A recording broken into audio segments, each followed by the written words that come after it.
ओम नमो भगवते वासुदेवाय।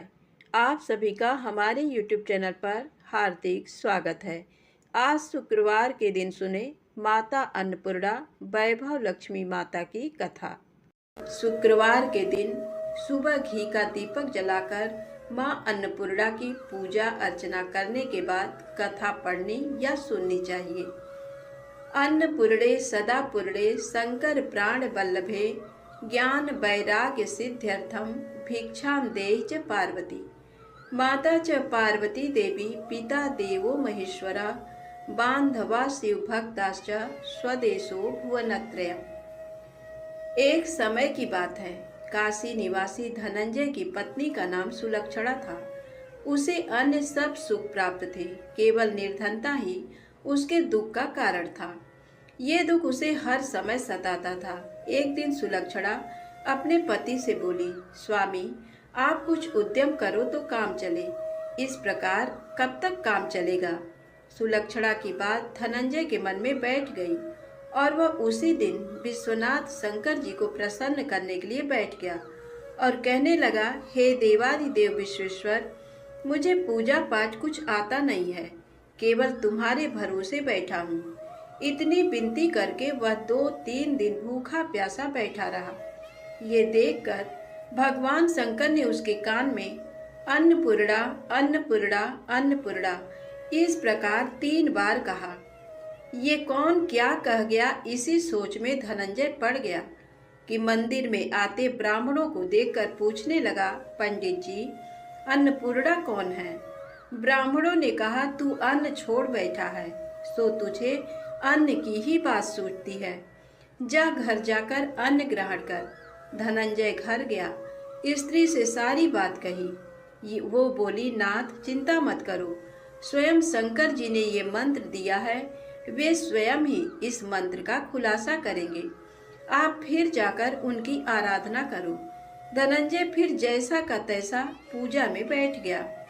रात्रि में शंकर जी ने आज्ञा दी, कहा तू पूर्व दिशा में चला जा, वहाँ अन्नपूर्णा का नाम जपता जाता और रास्ते में फल खाता, झरनों का पानी पीता जाता। इस प्रकार कितने ही दिनों तक धनंजय चलता गया। वहाँ उसे चांदी सी चमकती वन की शोभा देखने में आई। सुंदर सरोवर देखने में था। उसके किनारे कितने ही अप्सराएं झुंड बनाए बैठी थी, एक कथा कहती थी और सब माँ अन्नपूर्णा इस प्रकार बार बार कहती थी। ये अगहन मास की उजेली रात्रि थी और आज से ही व्रत का आरंभ था। जिस शब्द की खोज करने वह निकला था, वह उसे वहां सुनने को मिला।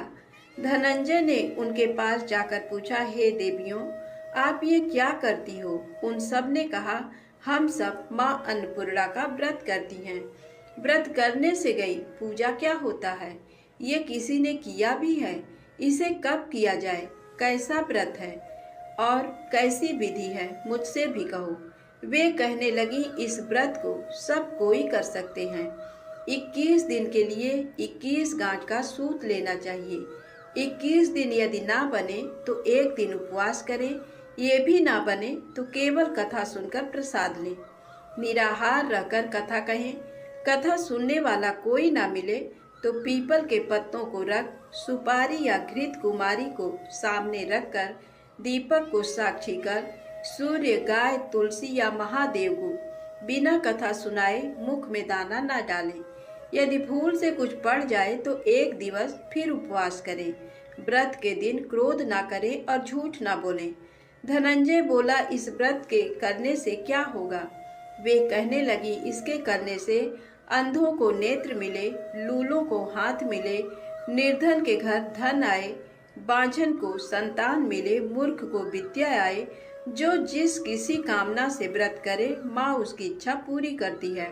वह कहने लगा, बहनों, मेरे भी धन नहीं है, विद्या नहीं है, कुछ भी तो नहीं है। मैं तो दुखिया ब्राह्मण हूँ, मुझे इस व्रत का सूत दोगी?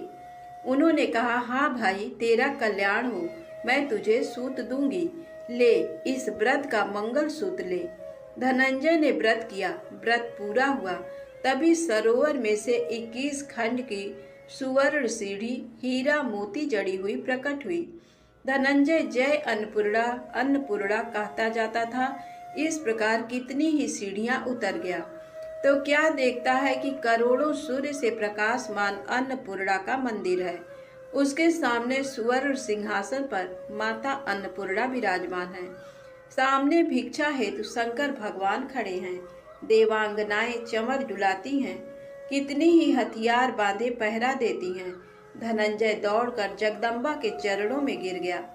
देवी उसके मन का क्लेश जान गई। धनंजय कहने लगा, माता आप तो अंतर्यामिनी हो, आपको अपनी दशा क्या बताऊं। माता बोली, मेरा व्रत किया है, जा संसार तेरा सत्कार करेगा। माता ने धनंजय की जिह्वा पर बीज मंत्र लिख दिया। अब तो उसके रोम रोम में विद्या प्रकट हो गई। इतने में क्या देखता है कि वह काशी विश्वनाथ के मंदिर में खड़ा है। माँ का वरदान ले धनंजय घर आया। सुलक्षणा से सभी बातें कही। माता जी की कृपा से उसके घर में संपत्ति उमड़ने लगी। छोटा सा घर बहुत बड़ा गिना जाने लगा। जैसे शहद के छत्ते पर मक्खियां जमा होती हैं, उसी प्रकार अनेक सगे संबंधी आकर उसकी बड़ाई करने लगे। कहने लगे, इतना धन और इतना बड़ा घर, पर संतान नहीं तो इस कमाई का भोग कौन करेगा। सुलक्षणा से संतान नहीं है, इसलिए तुम दूसरा विवाह करो। अनिच्छा होते हुए भी धनंजय को दूसरा विवाह करना पड़ा और सती सुलक्षणा को सौत का दुख उठाना पड़ा। इस प्रकार दिन बीतते गए। फिर नए बंधन से बंधे पति से सुलक्षणा ने कहलाया कि हम व्रत के प्रभाव से सुखी हुए हैं, इस कारण ये व्रत छोड़ना नहीं चाहिए। ये माता जी का प्रताप है जो हम इतने संपन्न और सुखी हैं। सुलक्षणा की बात सुन धनंजय उसके यहाँ आया और व्रत में बैठ गया। नई बहू को इस व्रत की खबर नहीं थी। वह धनंजय के आने की राह देख रही थी। दिन बीतते गए और व्रत पूर्ण होने में 3 दिवस बाकी थे कि नई बहू को खबर पड़ी। उसके मन में ईर्ष्या की ज्वाला दहक रही थी। सुलक्षणा के घर आ पहुंची और उसने वहां भगदड़ मचा दी। वह धनंजय को अपने साथ ले गई। नए घर में धनंजय को थोड़ी देर के लिए निद्रा ने आ दबाया। इसी समय नई बहू ने उसका व्रत का सूत तोड़कर आग में फेंक दिया। अब तो माता जी का कोप जाग गया। घर में अकस्मात आग लग गई। सब कुछ जलकर खाक हो गया। सुलक्षणा जान गई और पति को फिर अपने घर ले आई। नई बहू रूठकर पिता के घर जा बैठी। पति को परमेश्वर मानने वाली सुलक्षणा बोली, नाथ घबराना नहीं, माता जी की कृपा अलौकिक है। पुत्र कुपुत्र हो जाता है पर माता कुमाता नहीं होती। अब आप श्रद्धा और भक्ति से आराधना शुरू करो, वे जाकर हमारा कल्याण करेंगी। धनंजय फिर माता के पीछे पड़ गया। फिर वहीं सरोवर सीढ़ी प्रकट हुई, उसमें माँ अन्नपूर्णा कहकर वह उतर गया। वहां जा माता जी के चरणों में बंदन रुदन करने लगा। माता प्रसन्न हो बोली, ये मेरी स्वर्ण की मूर्ति ले, उसकी पूजा करना, तू फिर सुखी हो जाएगा। जा, तुझे मेरा आशीर्वाद है। तेरी स्त्री सुलक्षणा ने श्रद्धा से मेरा व्रत किया है, उसे मैंने पुत्र दिया है। धनंजय ने आंखें खोली तो खुद को काशी विश्वनाथ के मंदिर में खड़ा पाया। वहां से फिर उसी प्रकार घर को आया। इधर सुलक्षणा के दिन चढ़े और महीने पूरे होते ही पुत्र का जन्म हुआ। गांव में आश्चर्य की लहर दौड़ गई। मानता आने लगा। इस प्रकार उसी गांव के निसंतान सेठ के पुत्र होने पर उसने माता अन्नपूर्णा का मंदिर बनवा दिया। उसमें माता जी धूमधाम से पधारी, यज्ञ किया और धनंजय को मंदिर के आचार्य का पद दे दिया। जीविका के लिए मंदिर की दक्षिणा और रहने के लिए बड़ा सुंदर सा भवन दिया। धनंजय स्त्री पुत्र सहित वहां रहने लगा। माता जी की चढ़ावे में भरपूर आमदनी होने लगी। उधर नई बहू के पिता के घर डाका पड़ा, सब लूट गया। वे भीख मांगकर पेट भरने लगे। सुलक्षणा ने ये सुना तो उन्हें बुला भेजा, अलग घर में रख लिया और उनके अन्न वस्त्र का प्रबंध कर दिया। धनंजय, सुलक्षणा और उसका पुत्र माता जी की कृपा से आनंद से रहने लगे। माता जी ने जैसे इनके भंडार भरे, वैसे सबके भंडार भरे। बोलिए अन्नपूर्णा माता की जय। अब आइए सुने वैभव लक्ष्मी माता की पौराणिक कथा। धन के लिए माँ लक्ष्मी की पूजा का विधान है, लेकिन माँ लक्ष्मी के वैभव लक्ष्मी स्वरूप की पूजा का विशेष महत्व माना गया है। ये व्रत शुक्रवार के दिन रखा जाता है। ये व्रत स्त्री ही नहीं बल्कि पुरुष भी रख सकते हैं। इस व्रत से प्रति की सभी मनोकामनाएं पूरी होती हैं, सुख समृद्धि और सौभाग्य में वृद्धि होती है। आइए जानते हैं माता महालक्ष्मी की पौराणिक व्रत कथा। किसी शहर में लाखों लोग रहते थे। सभी अपने अपने कामों में व्यस्त रहते थे। किसी को किसी की परवाह नहीं थी। भजन कीर्तन भक्तिभाव दया माया परोपकार जैसे संस्कार कम हो गए। शहर में बुराइयां बढ़ गई थी। शराब जुआ रेस व्यभिचार चोरी डकैती वगैरह बहुत से गुनाह शहर में होते थे। इनके बावजूद शहर में कुछ अच्छे लोग भी रहते थे। ऐसे ही लोगों में शीला और उनके पति की गृहस्थी मानी जाती थी। शीला धार्मिक प्रवृत्ति की और संतोषी स्वभाव वाली थी। उनका पति भी विवेकी और सुशील था। शीला और उसका पति कभी किसी की बुराई नहीं करते थे और प्रभु भजन में अच्छी तरह समय व्यतीत कर रहे थे। शहर के लोग उनकी गृहस्थी की सराहना करते थे। देखते ही देखते समय बदल गया। शीला का पति बुरे लोगों से दोस्ती कर बैठा। अब वह जल्द से जल्द करोड़पति बनने का ख्वाब देखने लगा, इसलिए वह गलत रास्ते पर चल पड़ा। उसकी हालत रास्ते पर भटकते भिखारी जैसी हो गई थी। शराब जुआ रेस चरस गांजा वगैरह बुरी आदतों में शीला का पति भी फंस गया। दोस्तों के साथ उसे भी शराब की आदत हो गई। इस प्रकार उसने अपना सब कुछ रेस जुए में गंवा दिया। शीला को पति के बर्ताव से बहुत दुख हुआ, किंतु वह भगवान पर भरोसा कर सब कुछ सहने लगी। वह अपना अधिकांश समय प्रभु भक्ति में बिताने लगी। अचानक एक दिन दोपहर को उनके द्वार पर किसी ने दस्तक दी। शीला ने द्वार खोला तो देखा कि एक मांझी खड़ी थी। उसके चेहरे पर अलौकिक तेज निखर रहा था। उनकी आंखों में से मानो अमृत बह रहा था। उसका भव्य चेहरा करुणा और प्यार से छलक रहा था। उनको देखते ही शीला के मन में अपार शांति छा गई। शीला के रोम रोम में आनंद छा गया। शीला उस माँ जी को आदर के साथ घर में ले आई। घर में बिठाने के लिए कुछ भी नहीं था, अतः शीला ने सकुचाकर एक फटी हुई चद्दर पर उसको बिठाया। माँ जी बोली, क्यों शीला, मुझे पहचाना नहीं? हर शुक्रवार को लक्ष्मी जी के मंदिर में भजन कीर्तन के समय मैं भी वहाँ आती हूँ। इसके बावजूद शीला कुछ समझ नहीं पा रही थी। फिर माँ जी बोली, तुम बहुत दिनों से मंदिर नहीं आई, अतः मैं तुम्हें देखने चली आई।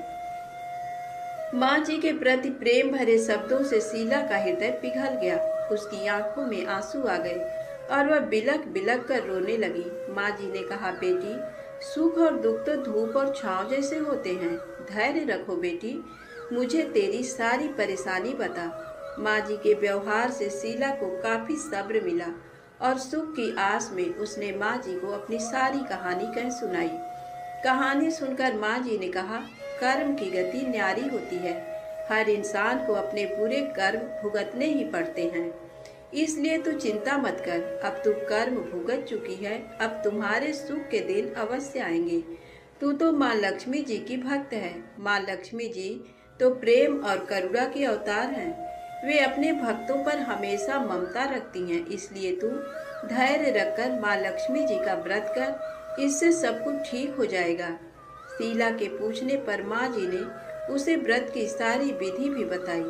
माँ जी ने कहा, बेटी, माँ लक्ष्मी जी का व्रत बहुत सरल है।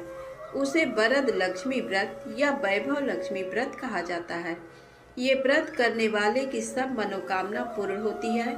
वह सुख संपत्ति और दया प्राप्त करता है। शीला ये सुनकर आनंदित हो गई। शीला ने संकल्प करके आंखें खोली तो सामने कोई नहीं था। ये विस्मित हो गई कि माँ जी कहाँ चली गई। शीला को तत्काल ये समझते देर न लगी कि माँ जी और कोई नहीं, साक्षात लक्ष्मी जी ही थी। दूसरे दिन शुक्रवार था। सवेरे स्नान करके स्वच्छ कपड़े पहनकर शीला ने माँ जी द्वारा बताई विधि से पूरे मन से व्रत किया। आखिरी में प्रसाद वितरण हुआ। ये प्रसाद पहले पति को खिलाया। प्रसाद खाते ही पति के स्वभाव में फर्क पड़ गया। उस दिन उसने शीला को मारा नहीं, सताया भी नहीं। शीला को बहुत आनंद हुआ। उनके मन में वैभव लक्ष्मी व्रत के लिए श्रद्धा बढ़ गई। शीला ने पूर्ण श्रद्धा भक्ति से 21 शुक्रवार तक वैभव लक्ष्मी व्रत किया। 21वें शुक्रवार को माँ जी के कहे मुताबिक उद्यापन विधि करके 7 स्त्रियों को वैभव लक्ष्मी व्रत की 7 पुस्तकें उपहार में दी। फिर माता जी के धन लक्ष्मी स्वरूप की छवि को वंदन करके भाव से मन ही मन प्रार्थना करने लगी। हे माँ धन लक्ष्मी, मैंने आपका वैभव लक्ष्मी व्रत करने की मन्नत मानी थी। ये व्रत आज पूर्ण किया है। हे माँ, मेरी हर विपत्ति दूर करो, हमारा सबका कल्याण करो। जिसे संतान न हो उसे संतान देना, सौभाग्यवती स्त्री का सौभाग्य अखंड रखना, कुंवारी लड़की को मनभावन पति देना। जो आपका ये चमत्कारी वैभव लक्ष्मी व्रत करे उनकी सब विपत्ति दूर करना, सभी को सुखी करना। हे माँ, आपकी महिमा अपार है। ऐसा बोलकर लक्ष्मी जी के धन लक्ष्मी स्वरूप की छवि को प्रणाम किया।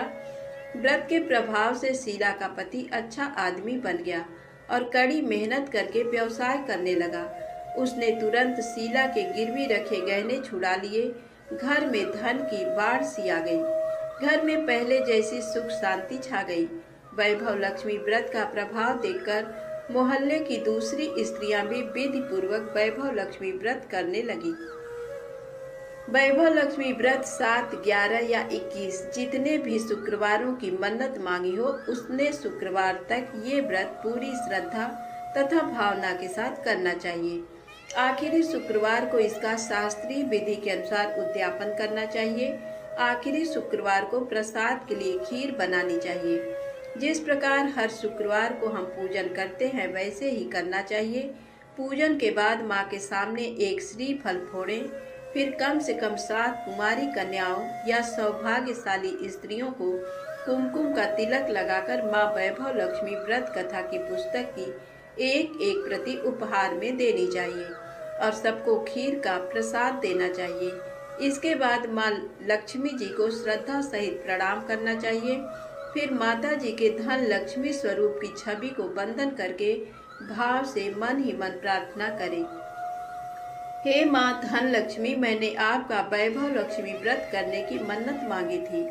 ये व्रत आज पूर्ण किया है। हे माँ, हमारी जो मनोकामना हो अपने मन में बोलें। मनोकामना पूर्ण करो, हमारी हर विपत्ति दूर करो, हमारा सबका कल्याण करो। जिसे संतान ना हो उसे संतान देना, सौभाग्यवती स्त्री का सौभाग्य अखंड रखना, कुंवारी लड़की को मनभावन पति देना और जो आपका ये चमत्कारी वैभव लक्ष्मी व्रत करे उनकी सब विपत्ति दूर करना, सभी को सुखी करना। हे माँ, आपकी महिमा अपार है, आपकी जय हो। ऐसा बोलकर लक्ष्मी जी के धन लक्ष्मी स्वरूप की छवि को प्रणाम करें। धन्यवाद। जय माता दी। वीडियो पसंद आए तो कृपया मेरे चैनल को लाइक सब्सक्राइब अवश्य करें। माता लक्ष्मी आप सभी के घर में धन धान्य से परिपूर्ण खुशियाँ दें।